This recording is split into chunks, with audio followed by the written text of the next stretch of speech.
ಈಗ ನಾಟಕ ಯಮಳ ಪ್ರಶ್ನೆ.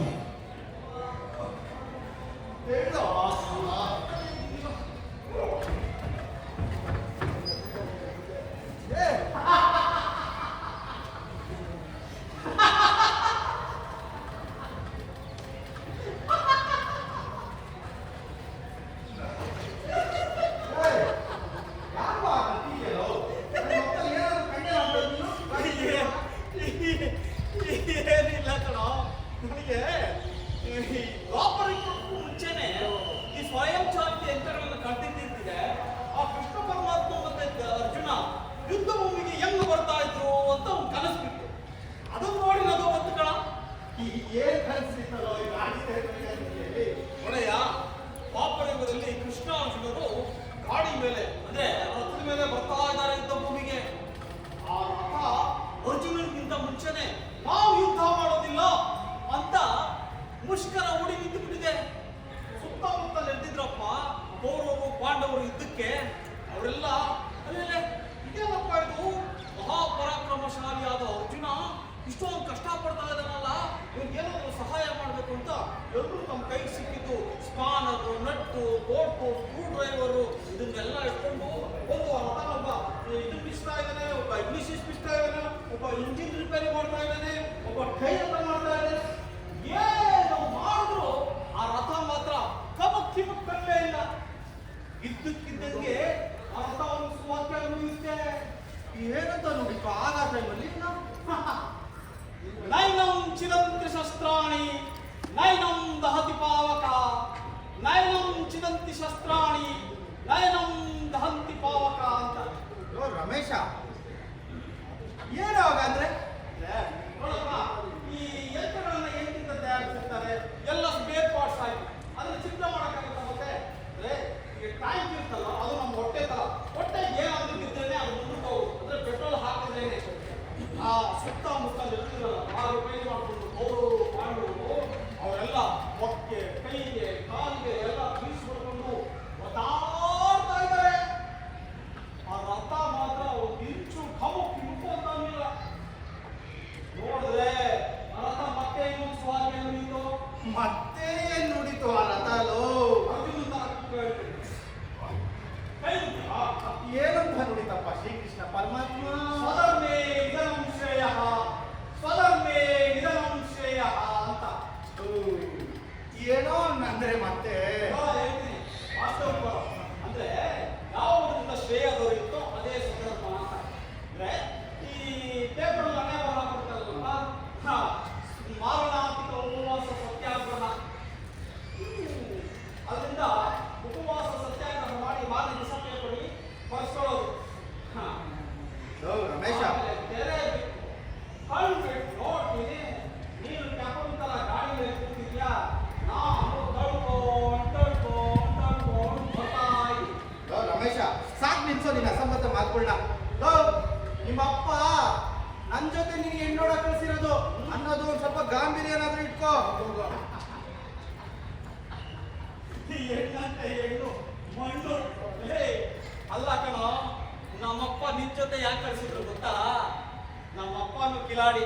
ನೀನ್ ಈ ತರ ಕೆಪ್ಪರ್ನಂಗೆ ಗಡ್ಡ ಮೀಸೆ ಇಟ್ಕೊಂಡಿದ್ಯಲ್ಲ, ನಿನ್ನ ಜೊತೆ ನನ್ನನ್ನು ಕಳಿಸಿದ್ರೆ ನಾವು ಸ್ವಲ್ಪ ಸುಂದರವಾಗಿ ಕಾಣ್ಬೋದು, ಆ ಹೆಣ್ಣೋ ಮನೆ ನನ್ನನ್ನು ಒಪ್ಕೋಬಹುದು ಅಂತ. ಆದ್ರೆ ನಾವೀಗ ಹೋಗೋದು ಹೆಣ್ಣಿನ ನೋಡಕ್ಕಲ್ಲ, ಮತ್ತೆ ನನ್ನ ಪ್ರೇಯಸಿ ಮಧುವಂತಿ ಮನೆಗೆ. ಆ ಮಧುವಂತಿ ಮನೆಗೆ ಹೋಗಿ ನನ್ನ ಪ್ರೇಯಸಿನ ಕರ್ಕೊಂಡು ಬಂದು ಅವಳನ್ನ ಸಬ್ ರಿಜಿಸ್ಟರ್ ಆಫೀಸಲ್ಲಿ ಗಾಂಧರ್ವ ರೀತಿಯಲ್ಲಿ ವಿವಾಹ ಆಗ್ತೀನಿ. ನೀನು ನಮ್ಮಿಬ್ಬರು ಮದುವೆಗೆ ಸಾಕ್ಷಿಯಾಗಿ ಒಂದು ದಸ್ಕತ್ ಸಾಕು. ರಮೇಶ ನೀವು ಮೊದಲೇ ಹೇಳಿದ್ರೆ ನಾನು ಬಂದು ದಸ್ಕತ್ ಆಗ್ತಿದ್ದೀರ. ಅದು ಬಿಟ್ಟು ಇದೇನು ಕುರುಕ್ಷೇತ್ರ ಅಂತೆ. ಕುರುಕ್ಷೇತ್ರನೇ ಕಣ. ಇನ್ನು ಮುಂದೆನೆ ಶುರುವಾಗೋದು ನಮ್ಮ ಬಾಳಿನ ಕುರುಕ್ಷೇತ್ರ. ಆ ಮಧುವಂತಿ ನಮ್ಮ ಜಾತಿಯವರಲ್ಲ ಅಂತ ಗೊತ್ತಾದ್ರೆ ಸಾಕು, ನನ್ನ ಸುತ್ತಮುತ್ತ ನಡೆದಿರೋ ನಮ್ಮ ಬಂಧು ಬಾಂಧವರೆಲ್ಲ ನನ್ನ ಶತ್ರುಗಳಾಗ್ತಾರೆ ಕಣಯ್ಯ. ಈಗ ನೀವೇ ಶ್ರೀಕೃಷ್ಣ ಪರಮಾತ್ಮ, ನಾವೇ ಅರ್ಜುನ. ಚಿಕ್ಕಪ್ಪ ಇದ್ದಾರಲ್ಲ, ಅಯ್ಯೋ ಆ ಚಿಕ್ಕಪ್ಪನ ಕತೆ ಯಾಕೆ ಕೇಳ್ತೀಯ? ನಮ್ಮ ಚಿಕ್ಕಪ್ಪ ಮೊನ್ನೆ ಏನಾದ್ರು ಗೊತ್ತಾ? ಅದೇ ನಮ್ಮ ಮೂಗ್ ಸುರೇಶ ರಮೇಶ ಏನೋ ಮದುವಂತಿನ ಮದುವೆ ಆಗ್ಬೇಡ, ಬೇಕಾದ್ರೆ ಇಟ್ಕೋ, ನಿನಗೆ ಏನು ವ್ಯವಸ್ಥೆ ಬೇಕೋ ನಾನ್ ಮಾಡ್ಕೊಡ್ತೀನಿ. ಹೌದು ಕಣ. ಇವ್ರಿಗೆ ಈ ಪ್ರೇಮ ಅಂದ್ರೆ ಕಾಮ ಅಂತ ಆಗ್ಬಿಟ್ಟಿದೆ ಕಣ. ನಿನ್ ಸಯಾಲಿ ಮನೆ ಅವನು ಬಂದು ಕೈ ಮುಕ್ಕೊಂಡು ನಮ್ಮ ಮನೆತನದ ಮಾನ ಮರ್ಯಾದೆ ಎಲ್ಲ ನಿಮ್ ಕೈಲಿದೆ ಕಣೋ ರಮೇಶ, ದಯವಿಟ್ಟು ಆ ಮಧುವಂತಿನ ಇಟ್ಕೋ, ಆದ್ರೆ ಕಟ್ಕೋಬೇಡ ಅಂತ ಕೈ ಮುಗಿದು ಬೇಡ್ಕೊಂಡ್ರು ಕಣ.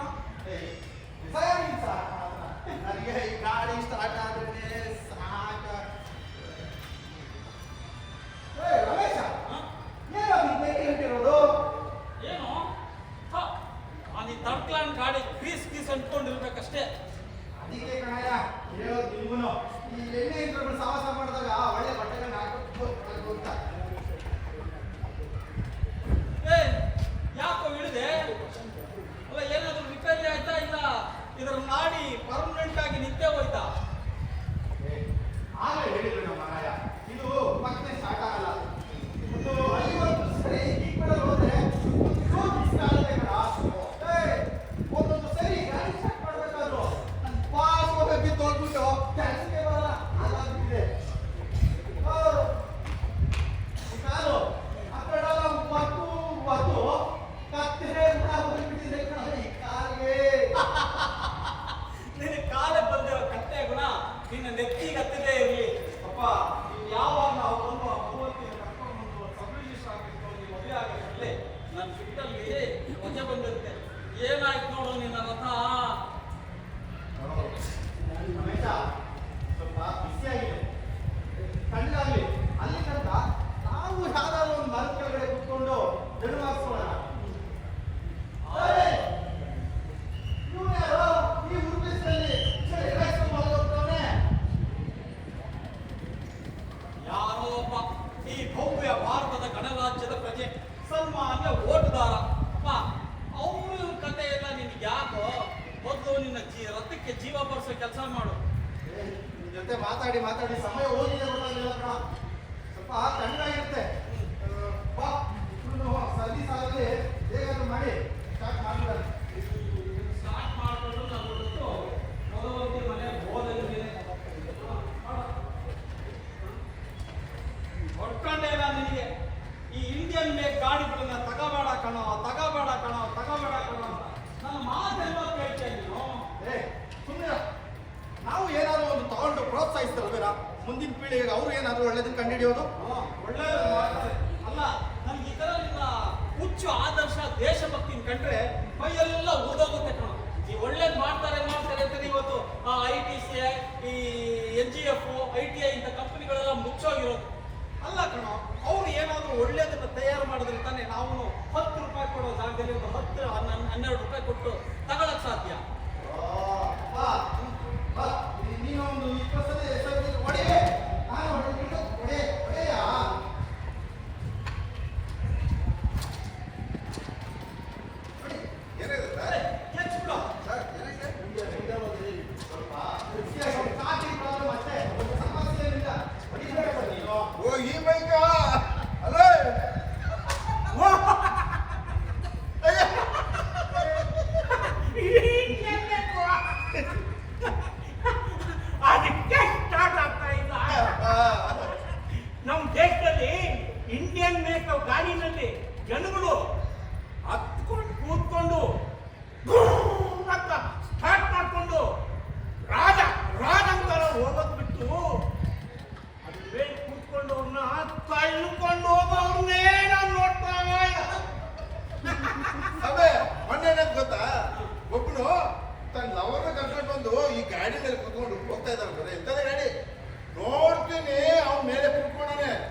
ಅಂತ ಇವಳಿಗೆ ಕಾಲ್ ಗಾಯ ಆಯ್ತು.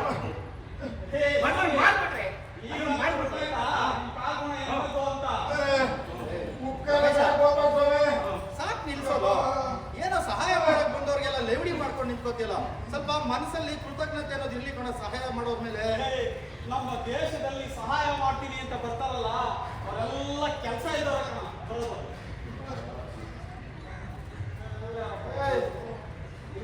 ತಮ್ಮ, ಬಹಳ ಹೊತ್ತಿನಿಂದ ನೀವು ಕಷ್ಟ ಬೀಳ್ತಾ ಇರೋದು ನೋಡ್ತಾ ಇದ್ದೀನಿ. ಈ ಸ್ಟಾರ್ಟ್ ಮಾಡೋದಕ್ಕೆ ನಾನು ಸ್ವಲ್ಪ ಸಹಾಯ ಮಾಡ್ಲೇನು? ನಾನು ಈ ಏರಿಯಾದ ಸಮಾಜ ಸೇವಕ. ಯಾರಾದ್ರೂ ಕಷ್ಟದಲ್ಲಿದ್ದಾರೆ ಅಂದ್ರೆ ಅವರಿಗೆ ನನ್ನ ಕೈಲಾದ ಸಹಾಯ ಮಾಡೋದು ನನ್ನ ಕೆಲಸ. ನೀವು ಕಷ್ಟದಲ್ಲಿದ್ದೀರಿ, ಆಗಿಂದ ನೋಡ್ತಾ ಇದ್ದೀನಿ. ನೀವಾಗಿ ಹೂ ಅಂದ್ರೆ ನಾನು ಸಹಾಯ ಮಾಡೋಣ ಅಂತ. ಮಾಡಿ ನಾವು ಕಷ್ಟದಲ್ಲಿದ್ದೀವಿ. ನಾವು ಕಷ್ಟದಲ್ಲಿದ್ದೀವಿ, ಇವರು ಕೆಲಸವಿಲ್ಲದೆ ಅವ್ರೆ. ಸಮಾಜ ಸೇವೆ ನೋಡಪ್ಪ. ಸಮಾಜ ಸಹಾಯ ಕಾಲದಲ್ಲಿ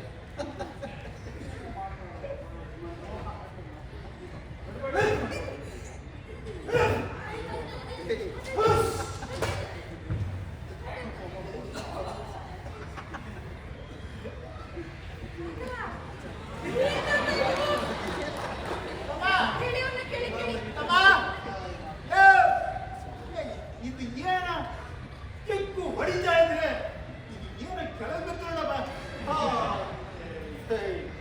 ಯಾರಯ್ಯ ಇವನು ಸಮಾಜ ಸೇವಕ ಅಂತ ಬಂದ್ಬಿಟ್ಟು ಕಿಕ್ಕಿ ತಾಕವನಲ್ಲ ರಮೇಶ. ಸ್ವಾಮಿ, ನಾವೇ ಹೇಗೆ ಸ್ಟಾರ್ಟ್ ಮಾಡ್ಕೊಂಡ್ ಬಂದಿದ್ದೀವಿ. ಇದ್ರಲ್ಲಿ ಆಶಾವಾದ ಮಾಸ ಅಂತ ನೀವು ಬೇರೆ ಕಿಕ್ಕಿ ತಾಕಿದ್ದೀರಾ. ನೋಡಪ್ಪ, ಅದೇನ ಆಗಲ್ಲ. ಅದನ್ನ ಹಂಗೆ ಸಿಕ್ಸಿ ಮತ್ತೆ ಹೊಡೆದ್ರೆ ಸ್ಟಾರ್ಟ್ ಆಗ್ಬೋದು. ಹಂಗೆ ಮಾಡಿ. ನಾನು ಇದನ್ನ ಸಿಗಿಸ್ ಹೊಡಿತೀನ ಇಲ್ಲ ನಿಮಗೆ ಹೊಡಿತೀರಾ? ಏನೋ ಒಂದಷ್ಟು ಕಷ್ಟ ಸಹಾಯ ಮಾಡೋಣ ಅಂತ ಬಂದ್ರೆ ಹಿಂಗೆ ನಿಮ್ಮ ಸ್ನೇಹಿತರಿಗೆ ಹೇಳ್ರಿ. ನೀವು ನೋಡಿ ಹೇಳ್ರಿ, ಇಂಥ ಹಣಕಾಸಿ ಗಾಡಿ ಇಟ್ಕೊಂಡು ನೀವು ಸಹಾಯ ಮಾಡೋರು ನಿಂಗೆ ಮಾತಾಡೋದು ಏನು ಸರ್? ಸ್ವಲ್ಪ ವಯಸ್ಸಿ ಮರ್ಯಾದೆ ಕೊಡ್ಬೇಕು. ಏನು ಜನ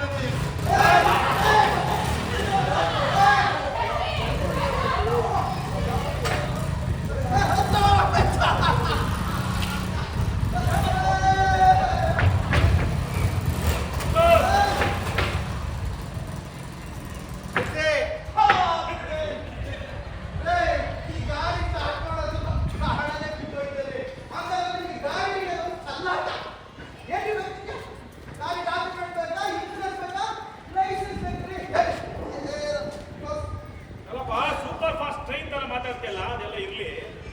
ಮನ್ಸಿಗೆ ಬಂದ ವೇಗದಲ್ಲಿ ಬರೋದು, ಅಡ್ಡಾಡ್ಸಿದ್ದು ಕುದ್ದೋದು, ಆ ಕಡೆ ಈ ಕಡೆ ನೋಡೋದು, ಯಾರು ನೋಡ್ಲಿಲ್ಲ ಅಂದ್ರೆ ದೌಡಾಯಿಸ್ಬಿಡೋದು.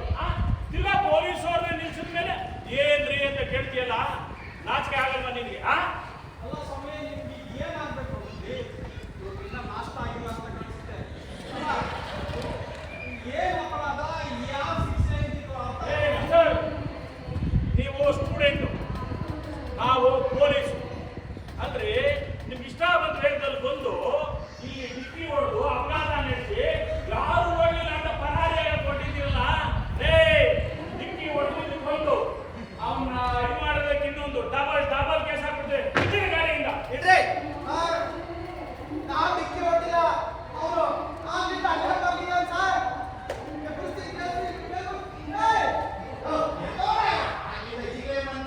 ಚಳಿ ಕಳ್ಸ್ಕೊಂಡು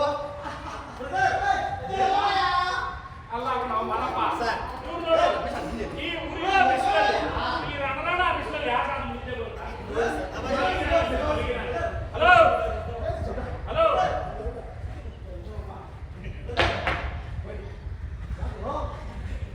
ಯಾರ ಹತ್ರ ಹೊಡಿತಾ ಇದ್ದೀರಿ ಸ್ಟೆಂಟು? ನಮಗೆ ಮುಂಕುದಿ ಹೆಚ್ಚಕ್ ನೋಡ್ತೀರಾ ನೀವು? ಆಶ್ರಯ ಮಾಡ್ಬಿಟ್ಟು ನಮ್ಮ ಸಾಹೇಬ್ರು ಅದೆಷ್ಟು ಜನಕ್ಕೆ ಬಂದು ತೆಚ್ಚವ್ರು. ನೀವು ನಮ್ಮ ಸಾಹೇಬ್ರಿಗೆ ಬಂದು ತೆಚ್ಚಕ್ ಬಂದಿರಾ?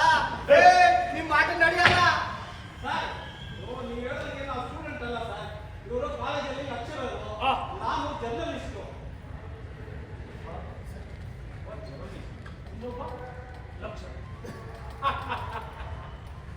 ನೀ ನೀವು ಕಾಲೇಜಲ್ಲಿ ಲೆಕ್ಚರರ್, ನೀವು ಪೇಪರ್ ಜರ್ನಲಿಸ್ಟ್.